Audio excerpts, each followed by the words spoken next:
You ever have one of those moments where you're sitting right next to someone you love, someone you've built a life with, and suddenly it hits you that you're completely alone? Not dramatically, not all at once, just quietly, like the air leaves the room without making a sound. That was me, sitting on the edge of our bed, elbows on my knees, hands folded together like I was praying for something I couldn't name anymore.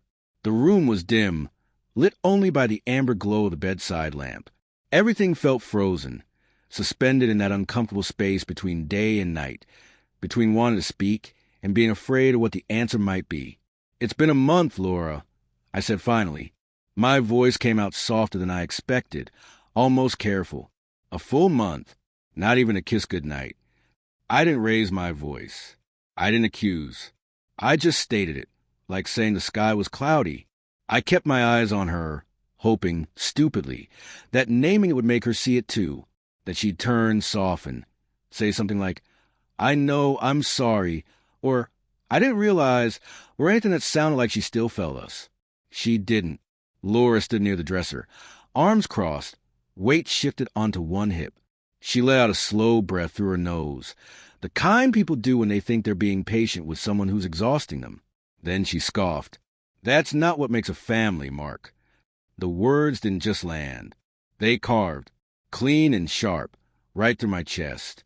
I blinked, not because I didn't hear her, but because my brain needed a second to catch up with the fact that she'd actually said it. She said it like she was delivering wisdom, like she'd just won an argument that I didn't even know we were having. "That's not what makes a family." I repeated, my throat tightening around the words. She didn't answer. She was already turning away, already done. Halfway to the door, she tossed one last line over her shoulder, casual and dismissive. "You act like I owe you intimacy just because you feel neglected. Maybe try connecting emotionally instead of checking the calendar." And then the door clicked shut. That sound, the soft, final click of a bedroom door, echoed louder than any slam could have. A second later, I heard her footsteps fade down the hallway. Then the muffled thump of her sitting on the couch in the living room. Her new spot. Her new bed, apparently. I stayed where I was, staring at the empty space she just occupied. The other side of the bed was untouched, the sheets still tucked tight, her pillow perfectly fluffed like it was on display. Funny how cold a bed can feel even when only one person leaves it. I lay back slowly, eyes drifting up to the ceiling fan as it turned in lazy circles, pushing air that didn't help with the chill settling in my chest. My mind kept looping one question over and over again. How do we end up here? Because not that long ago, we were the couple people pointed at and said, "That's real love." 8 years married. Together even longer. We bought this house in Glendale, nothing fancy. Just a 3-bedroom with creaky floors and a backyard big enough for barbecues we kept promising to host someday. I worked my steady 9 to 5 at the insurance office. Nothing glamorous, but it paid the bills. I'd come home with takeout, and Laura would greet me with that familiar smirk, pretending she wasn't hungry, only to steal fries off my plate 5 minutes later. We had routines. Inside jokes no one else would ever understand. A shared toothpaste tube. A shared life. And now she didn't even look back. I reached over and turned off the lamp, plunging the room into darkness. My shadow disappeared from the wall, and somehow that felt fitting, like I'd been fading for a while now, and only just noticed. I tried to tell myself to be patient, that marriages go through phases, that stress, work, life, it all piles up. I wasn't perfect. I'm the kind of guy who forgets to put his socks in a hamper and keeps his regrets locked away where no one can see them. I don't always say what I feel when I should, but I loved her, or at least, I thought I did. Lying there in the dark, a thought crept in that scared me more than the silence. What if I wasn't failing to love her? What if she never really let me love her at all? What if I was just playing a role she'd cast years ago, and somewhere along the way, she stopped caring if I stayed in character? You ever feel your heart crack just a little? Not from something explosive, not from betrayal or screaming or slammed doors, just from the slow, steady weight of what's missing. That night, staring up into the dark, I realized something I didn't want to admit. The silence between us wasn't temporary. It wasn't a phase. It was a new normal. And something deep in my gut told me the worst part of this story hadn't even shown itself yet. The thing about silence is it doesn't stay contained. It leaks. It seeps into mornings, into routines, into the small spaces between words that used to be filled with laughter. Over the next few days, it followed us everywhere. 3 days passed. Laura stayed on the couch. Stayed might be generous. Most mornings, I'd find her half asleep. Phone resting on her chest, blue light still glowing. Instagram open. Smiling at people who didn't know her, didn't know us. She never mentioned that night. Not once. She moved through the house like nothing had happened, brushed her hair, made her coffee, laughed at texts that had nothing to do with me. Meanwhile, I started staying later at work, not because I had deadlines, not because I was chasing promotion. I just didn't want to come home. I told myself I was being productive, sending a few extra emails, grabbing dinner with coworkers. But the truth was simpler and uglier. I couldn't face the quiet disappointment waiting for me in those rooms. It's strange how affection doesn't always turn into anger. Sometimes it just disappears. She used to text me during the day. Dumb jokes, complaints about the neighbors, pictures of the cat knocking something over. Now hours would pass, and if I texted her something as simple as, "How's your day?" I'd get a thumbs up, or a single letter. K. Once, she was the first person I wanted to tell everything to. Now I'd start typing something mundane, like how they replaced a vending machine at work, and stop halfway through because I knew she wouldn't care. Or worse, she'd respond in a way that proved she didn't even try to. So I started texting other people. Old college friends. A couple guys from the gym. Nothing flirty. Nothing dramatic. Just conversation. Just warmth. And that's when it hit me. I wasn't craving attention. I was craving connection. Like someone freezing in a blizzard while the person who promised to keep them warm stood there handing them ice. One night, I came home late. Later than usual. Laura didn't ask where I'd been. Didn't look up from her phone. I set my keys down louder than necessary, just to see if she'd react. She didn't. Instead, she said, "Can you take the trash out before bed?" Not hi. Not how was your day. Just a task. Like we were roommates splitting chores instead of two people who once couldn't keep their hands off each other during thunderstorms. I stood there for a second, keys still in my hand, wondering when that shift happened, when love turned into logistics. Later, I stood in the kitchen staring at the fridge covered in magnets from trips we used to take. Vegas, Aspen, that disastrous camping weekend we bailed on early because she couldn't stand the mosquitoes. Each magnet felt like a souvenir from a life that didn't belong to us anymore. From the living room, I heard her laugh. Not with me, with someone on the phone. Her voice softened in a way I hadn't heard in months. "You always know what to say," she told him. I watched her from the kitchen doorway, unnoticed, the way she twirled her hair, the way her eyes lit up, and for just a second, her gaze flicked toward me, like she knew I was there, like she wanted me to hear. She didn't stop talking. That night, I didn't sleep in our bed. I carried my pillow into the guest room and closed the door quietly behind me. No drama, no announcement, just distance. And lying there, staring at a different ceiling, I knew something was breaking. Not because we were fighting, but because we weren't. And that scared me more than anything else. The next morning didn't come with fireworks or confrontation. No slammed doors, no tears, just the soft hum of normalcy, pretending everything was fine. That's the part no one warns you about. How heartbreak doesn't always announce itself. Sometimes it just puts on a robe, pours coffee, and scrolls through a phone like nothing's wrong. I woke up in the guest room with a stiff neck and a dull ache behind my eyes. The sun filtered through the thin curtains, painting pale stripes across the unfamiliar ceiling. For a split second, I forgot where I was. Then it all came rushing back. The couch, the closed door, the way she spoke to me like I was asking for too much just by wanting to feel wanted. I sat up slowly and listened. No movement, no footsteps, just a faint clink of a spoon against ceramic drifting down the hall. I found Laura in the kitchen, wrapped in her robe, hair pulled into a loose knot, stirring creamer into her coffee. Her phone sat on the counter beside her, screen lighting up every few seconds. She didn't look up when I entered. "Morning," she said casually, like we were co-workers starting another day. "Morning," I replied, setting my keys down with a little more force than necessary. She glanced over then, just briefly, her lips curved into a practiced half-smile. "Sleep okay?" I studied her face, the faint shadows under her eyes, the tightness at the corners of her mouth that told me she was holding something back. "I did," I said. "You?" She shrugged. "Couch isn't great, but you know that already." We stood there in silence. Not the comfortable kind. The kind that stretches too long, waiting for someone to blink first. I opened the fridge, grabbed a water bottle, and leaned against the counter. Her phone buzzed again. 3 notifications in a row. Laura reached for it quickly, swiped the screen, then hesitated. Her thumb hovered for a second before she set it face down. That was new. She finally looked at me, really looked at me. "You're quiet." "So are you."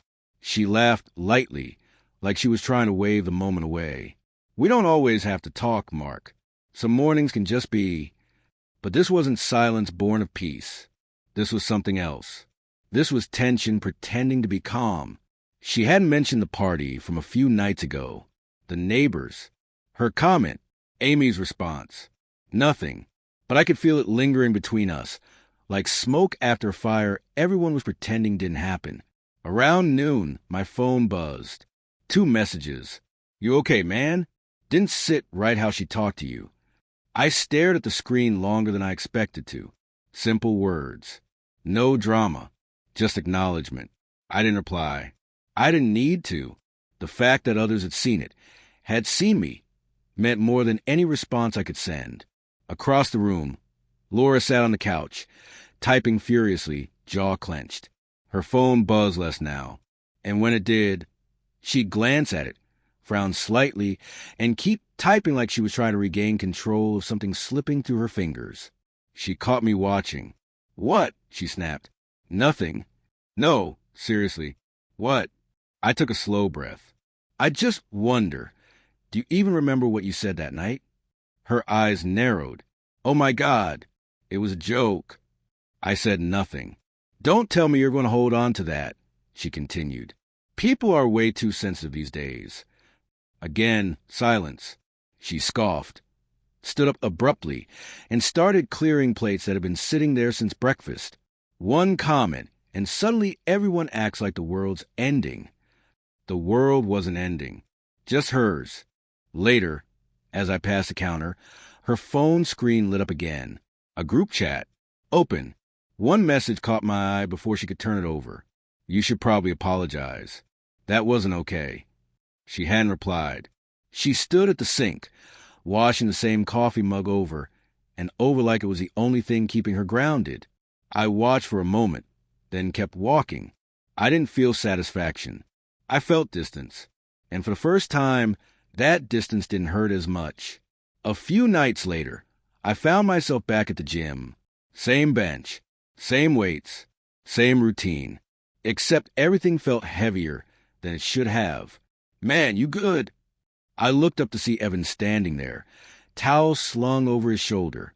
He was one of those guys you see enough times to become familiar, without ever really becoming close. But he noticed things. I shook my head.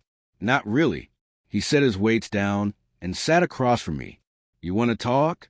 I hesitated, then nodded. I didn't tell him everything. Just enough. How Laura barely acknowledged me anymore. How the silence in our house had grown loud. How I felt like I was fading into the background of my own life. He listened, didn't interrupt, didn't offer quick fixes. When I finished, he nodded slowly. "Sounds like you're bleeding out in slow motion." That line stuck. "You need space," he continued. "Not running, not cheating. Just pull back. Give yourself room to breathe." I frowned. Pull back how? Move into the guest room. Not to punish her. To draw a line. Sometimes when someone stops seeing you, the only way to remind them you exist is to go invisible on purpose. It sounded like advice born from experience. That night, I came home and didn't even glance at the living room. Laura was on the couch, volume too loud, eyes glued to some drama series. I brushed my teeth, grabbed a blanket, and walked straight to the guest room. I didn't slam the door, didn't sigh. I just closed it. Silence feels different when you choose it. The guest room was small. A full-size bed, a desk we never used, a lamp with a flickering bulb I'd always meant to fix. I lay down fully clothed, staring at the ceiling, waiting for a knock, a text, anything. Nothing came. The next few nights followed the same pattern. Come home, eat quietly, retreat. Laura didn't question it. If anything, she seemed relieved. And that was the worst part. I'd hoped the distance would spark something. Anger, regret, even annoyance. Anything to prove I still mattered. Instead, I got indifference. So I filled my time. More gym, lunch with coworkers, running around the block at night, just to burn through the restless energy buzzing in my chest. Life became functional. Not good, not tragic, just numb. Then one evening, as I was leaving the gym, I heard someone call my name. Mark. I turned. Amy, Laura's younger sister.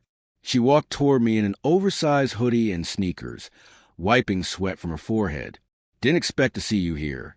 Yeah, I said. Me neither. She smiled gently. You look tired. That obvious? She tilted her head. You okay? For a moment, I almost told her the truth. Instead, I said, getting there. She studied me for a second longer than necessary, not judging, just seeing. And in that quiet moment under the flickering parking lot lights, I felt something I hadn't felt in a long time. Acknowledged, not as a husband failing to keep his marriage alive, just as a man. The night of a neighbor's birthday party came not long after. I didn't want to go. Laura insisted. Can't have the neighbors talking, she said, brushing past me. So we went together. Technically, as soon as we arrived, she drifted off, drink in hand, blending into a circle of laughter. I stayed near the cooler, sipping warm soda, watching the yard glow under twinkle lights. Then I heard it. He doesn't deserve intimacy from me. The words cut through the music like a blade. Laughter died. Conversation stalled. Silence dropped hard. I froze. Laura stood there grinning, half drunk, enjoying the shock of her own cruelty. Before I could move or speak, Amy stepped forward. Then I guess you'll get it from me. The silence that followed was deafening. Laura's smile vanished. Amy didn't even look at her. She turned, met my eyes, gave a faint, steady smile, and walked toward the driveway. I followed, not because I knew what I was doing, but because standing still wasn't an option anymore. We didn't say a word until we reached Amy's car. It was parked under a street lamp at the edge of the block, the soft yellow light casting long shadows across the curb. The sounds of the party faded behind us, laughter picking back up, music restarting like nothing had happened, like my humiliation was just another awkward moment people would laugh about later. Amy leaned against the driver's side door and crossed her arms, watching me with a calm that made my chest feel tight. You didn't have to do that, I said finally, breaking the silence. She tilted her head. Didn't I? I glanced back toward the yard. Through the hedges, I could see Laura still standing where we'd left her, frozen, cocktail dangling from her fingers. Her face wasn't angry. It was panicked, like someone who'd lost control of a room they thought they owned. She was just joking. I said, weakly, more out of habit than belief. Amy's voice softened, but her words didn't. No, she was humiliating you. I didn't argue. I couldn't. She did it in front of people. Amy continued. People you see every day. That's not a joke, Mark. That's a statement. For a moment, neither of us spoke. The street lamp hummed quietly above us. Somewhere down the block, a dog barked. Life went on. I don't want to make things worse, I said. Amy studied me. You didn't. You didn't do anything. You just stood there and took it. Again. That hit harder than I expected. She exhaled slowly. I've watched you carry that marriage like it's a backpack full of rocks. And I don't care what anyone says, love isn't supposed to bruise. Something in my throat tightened. I nodded, because if I tried to speak, I wasn't sure what would come out. She reached for the door handle, then paused. Do you want to ride? I hesitated. Going home meant walking back into that house. That silence, that performance. I nodded. We sat in the car for a moment before she started it. The engine idled quietly. The night pressing around us, cool and still, like it was giving us space to breathe. You okay? She asked. I stared at my hands. I don't know. She nodded, like that was the most honest answer in the world. That was hard to watch, she said. And I know it's not my place, but you deserve better. We didn't talk about Laura after that. Not really. We talked about life. About how Amy never expected to be the one defending someone else's marriage. About how she used to think love was big gestures and perfect dinners, until she realized it was mostly about kindness and consistency. I told her how my parents divorced when I was 14, how I promised myself I'd never repeat their silence. We sat there for almost an hour, windows down, warm air drifting in. At one point, our hands brushed on the center console. Neither of us pulled away. But we didn't cross that line either. Sometimes intimacy isn't about touch. Sometimes it's about not feeling alone. Eventually, I sighed. I should go home. Amy looked at me. Do you want to? I didn't know. She dropped me off at the end of the driveway. I thanked her, meant it more than I could say, and watched her taillights disappear into the night. When I walked inside, Laura was in the kitchen, phone in hand, acting like nothing had happened. She didn't ask where I'd been, and for the first time, I didn't care, because I hadn't been lost. Over the next few weeks, Amy and I didn't plan anything. That's what I told myself. The coffee shop meetups, the walks in the park, they just happened. She sent me a meme one morning about aging knees and stairs. I laughed harder than I had in weeks. We met at a small cafe behind the grocery store. She wore a loose sweater, no makeup, no effort to impress. I liked that. She just showed up as herself.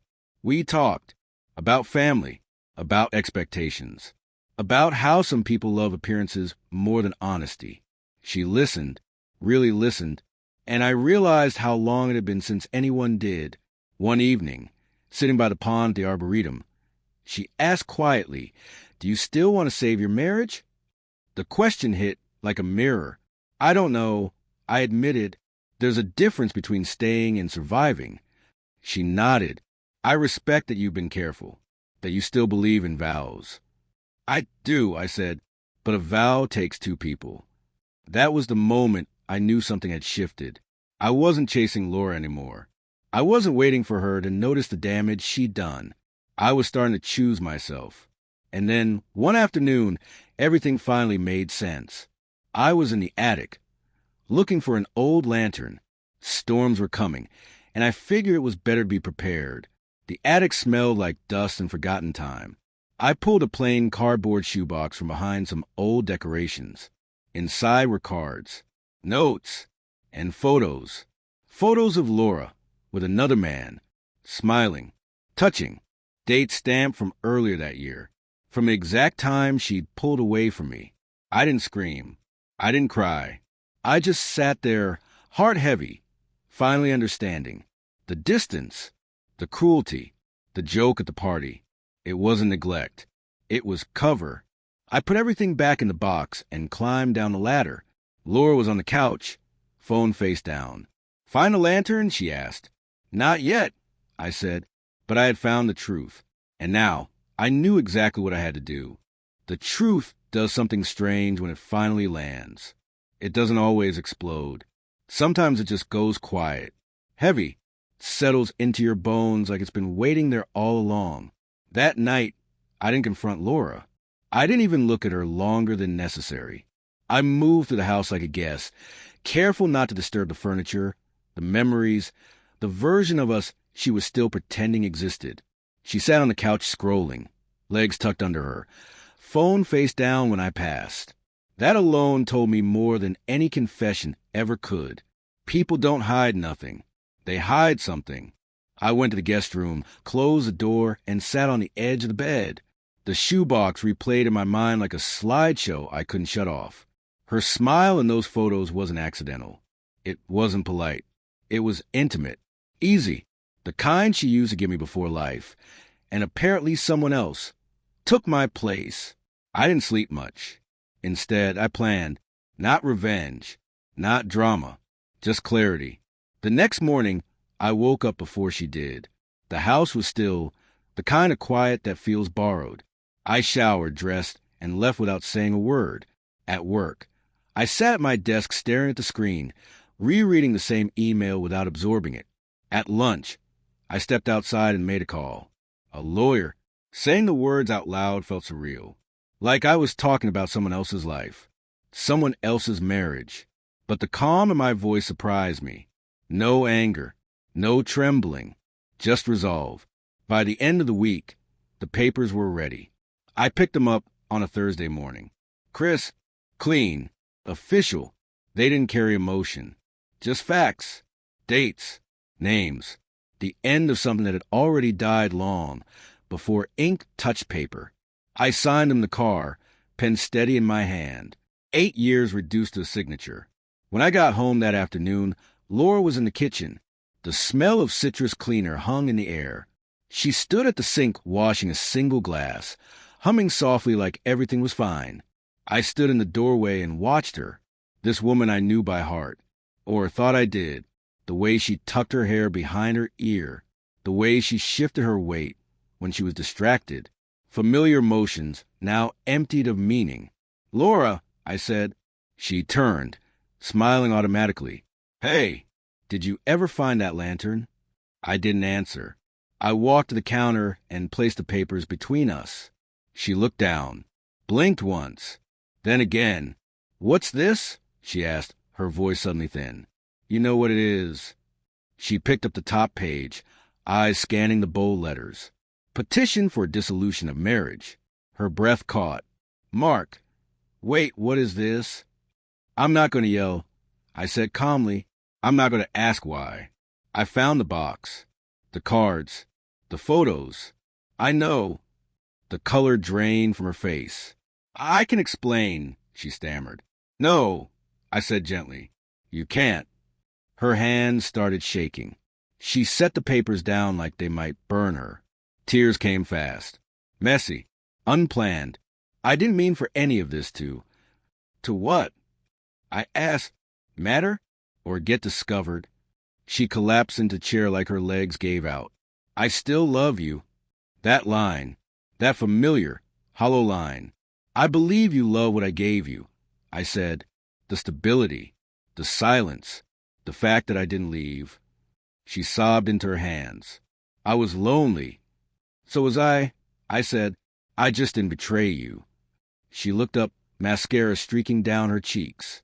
"I made a mistake. I'm still here. Doesn't that count?" I shook my head. Staying after the damage isn't love. It's guilt. I slid the papers toward her. I signed already. She stared at them like they weren't real. "You're really walking away?" "I already did," I said quietly. "You just didn't notice." I turned to leave, then stopped. "You humiliated me," I added. "You mocked me. You let me believe I was the problem while you built a life somewhere else." She didn't respond. "By the way," I said, looking back one last time, "I never needed revenge. You were always going to be your own consequence." I walked out. The door clicked shut behind me. Outside, the air smelled like rain. Clean. Honest. I exhaled. For the first time in years, my chest didn't feel tight. I drove without a destination for a while. Windows down. Radio low. Just moving forward, because standing still was no longer an option. At a red light, I glanced at my phone. Amy's name sat at the top of my messages. A single text. "I know things are shifting. If you ever want to talk, or not talk, I'm here." I called her. She answered on the second ring. "Hey." "Hey," I said. There was a pause. Not awkward. Just real. "Want to grab lunch?" I asked. Somewhere quiet. "I was hoping you'd call," she said. "We met at a small cafe bookstore downtown. The kind of place where people whisper without being told to. She stood when she saw me and hugged me gently. No questions. No pressure. "You okay?" she asked as we sat. Getting there, I said honestly. She smiled like that was enough. We talked about starting over. About how leaving isn't always failure. About how loving someone shouldn't require disappearing. She reached across the table and took my hand. "You didn't fail," she said. "You stopped pretending."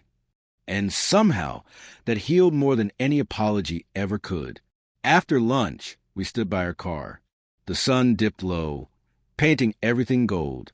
"I don't know what happens next," I admitted. She leaned in, resting her forehead against mine. "You don't have to." And for the first time, I didn't feel broken. I felt free. Freedom doesn't arrive all at once. It shows up in pieces.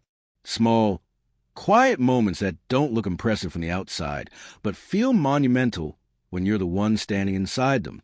The first night alone was strange. Not lonely, strange. I checked into a modest hotel on the edge of town, the kind meant for business travelers who stay 2 nights and leave no trace. Beige walls, neutral art, a bed that didn't smell like anyone else's perfume or disappointment. I set my bag down and just stood there for a moment, listening to the hum of the air conditioner. No couch, no closed doors, no tension hanging in the air like humidity. Just me. I sat on the edge of the bed and let the quiet settle. Not the suffocating kind I'd lived in for months. This was different. This was clean, open, like the pause between breaths, when you realize you're no longer drowning. That night, I slept straight through. No ceiling fan counting. No replaying conversations. No wondering what I did wrong. In the morning, I woke up disoriented, in a good way, like my body didn't know which version of my life it belonged anymore. I showered, dressed, and caught my reflection in the mirror.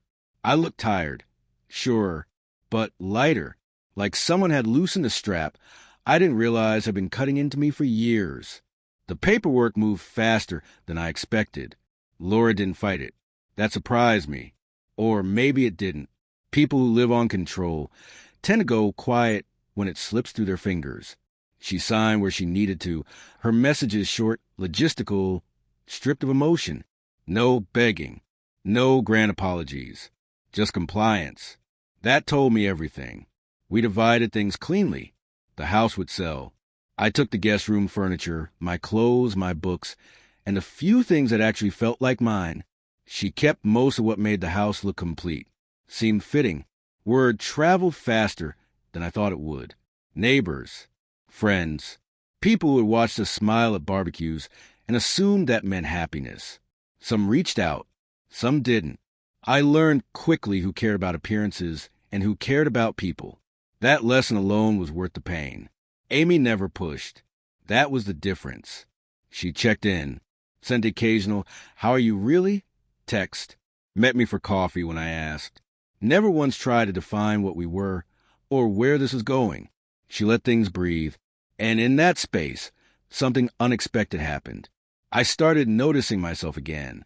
The way I like my coffee stronger than necessary. The fact that I enjoyed early morning walks when the streets were quiet. That I laughed more easily when I wasn't bracing for dismissal. One afternoon, while unpacking boxes in my new apartment, a small place near the park, I found an old photo tucked into a book. Laura and me, years ago, smiling like we hadn't learned how to hurt each other yet. I didn't feel anger. I felt gratitude. Not for how it ended, but for the fact that it did. The first time I ran into Laura after moving out was at the grocery store.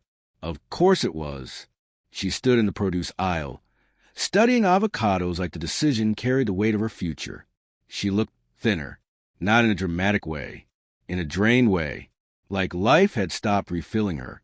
She noticed me at the same time I noticed her. "Hey," she said. "Hey." That was it. No awkward hug, no catching up, just two people acknowledging a chapter that no longer belonged to either of us. She glanced at the cart beside me.